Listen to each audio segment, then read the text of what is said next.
Hello guys, শুভ সন্ধ্যা। দাদা দিদি ভাই কেমন আছো? আশা করি আপনারা ভালোই আছো, ঠাকুরের আশীর্বাদে, সন্তোষী মায়ের আশীর্বাদে ভালোই আছো। আজকে কী করবো তাই দেখাবো আপনাদের।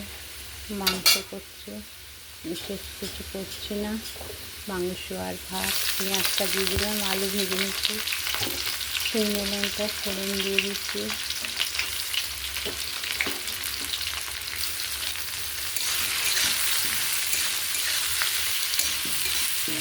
আলু আর পেঁয়াজ ভাজা, আদা রসুন পেস্ট বেটে নিয়েছি দিয়ে দিলাম। শরীরটা ভালো না, খুব একটা এই জন্য কিছু করলাম না, মাংস আর ভাত করে দিলাম, টমেটোটা দিয়ে দিলাম।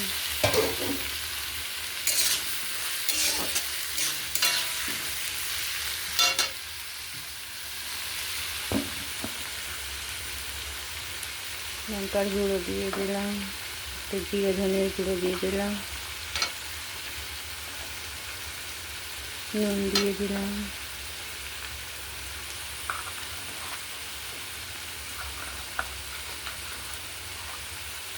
হলুদ দিয়ে দিলাম,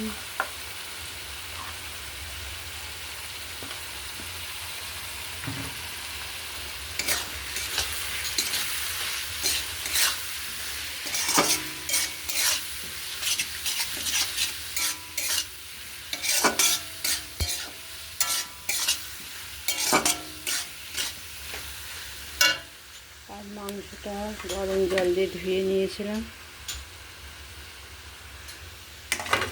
মাংসটা দিয়ে দেবো।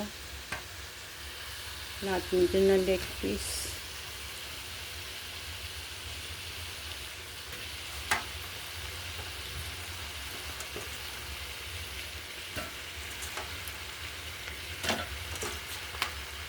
গোটা মুরগি নিয়ে এসেছিলাম,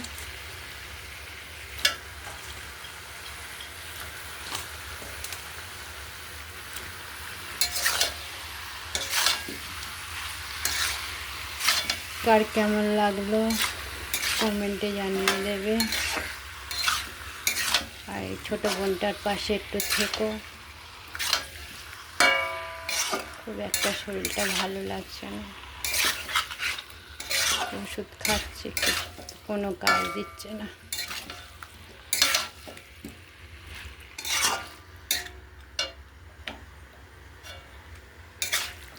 আজ ভাত আর মাংস করবো, আর কিছু করছি না।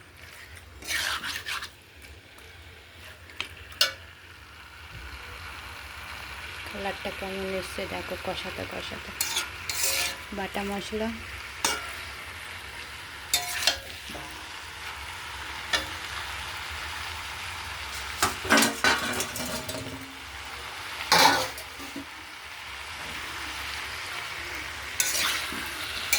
মন্দিরটার জন্য একটু আমি ভেঙে করছি, সন্তোষী মার মন্দিরটা করছে তো ওই জন্য আমি ভেঙে করছি। মায়ের মন্দির যতক্ষণ না হবে ততক্ষণ আমি একটু ভেঙে করছি।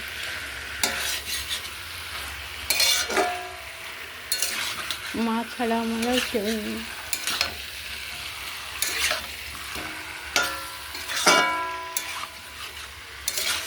আমি একটু মায়ের ভক্ত, সন্তোষী মায়ের একটু ভক্ত। ঠাকুর আমি ছোটোবেলায় পেয়েছিলাম, এই নিয়েই পুজো করি আর ওটাই নিয়েই থাকি আমি।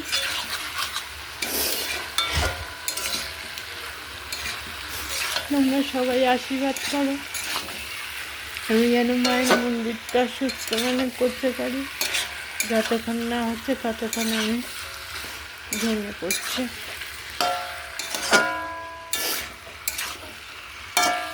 দাদা দিদি ভাই আপনারা ভালো থাকবেন, সন্তোষী মায়ের আশীর্বাদে।